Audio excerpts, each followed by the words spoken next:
你们好，我是强爷，欢迎收看最强动漫海贼915集更新了。经过上一集凯多与路飞两人的激烈对战之后，居然都是路飞单方面在暴打喝醉的凯多，而这一集战斗依然持续。大家最想看到的那一幕，这一集中也终于登场了。那么我们就来看一看本集的内容到底发生了什么事吧。本集的主要大纲内容是路飞与凯多继续战斗，最后被凯多一棒雷鸣八卦秒杀。罗看见这样的情况之后，打算带着路飞逃跑，结果被海螺石制作的钉子刺中，封锁了能力，被霍金斯打断了罗的计划，罗只能逃走，路飞则倒在了凯多的面前。以上就是本话的主要内容。那么我们就来看一下本话的一些细节吧。不出意料，这两集的战斗场面给制作组带来了很大的负担。本期的片头曲加上上期回顾，一共花上了将近5分钟的时间，比起平时的3分钟多上了不少时间。上一集已经承受完路飞所有攻击之后的凯多，在漫画中应该是直接变回了人形战斗，但是在这一集的开头，凯多仍然继续的承受路飞的攻击，而且动画组在这当中添加了非常多的回合，前面的整6分钟时间的战斗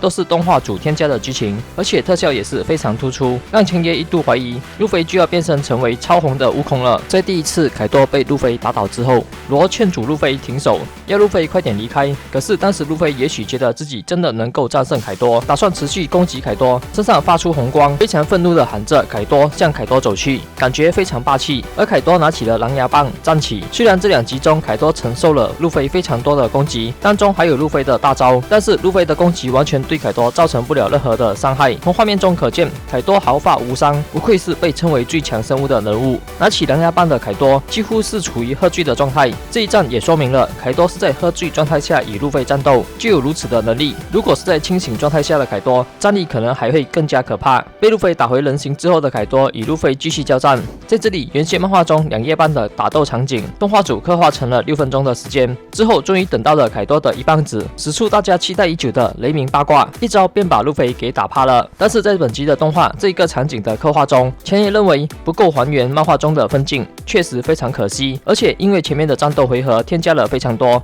所以凯多在动画中的这一个雷鸣八卦的震撼感觉就没有漫画中那么的霸气了，也没有漫画中那么的经典。而且在路飞倒地的这一个分镜也与漫画的刻画方式不一样，有些可惜。罗见到路飞被打倒之后，急忙的打算带着路飞逃走，但是这个时候罗被用海螺石制作的钉子给刺中了，无法使出能力。从霍金斯口中得知，这一个用海螺石制作的钉子是只有和之国才能打磨出的，也只有和之国才有这样的技术。霍金斯与罗交战，罗在急忙之下只能逃走，而路飞则落入了凯多的手中。以上就是本集的内容。本集的动画剧情是漫画中9页半左右的进度，确实有些少了。下一集将会有一位重要的人物登场。好了，本期的海贼王就说到这，你们看完之后有什么想法？欢迎留言讨论，记得点赞订阅强爷，我们下期见。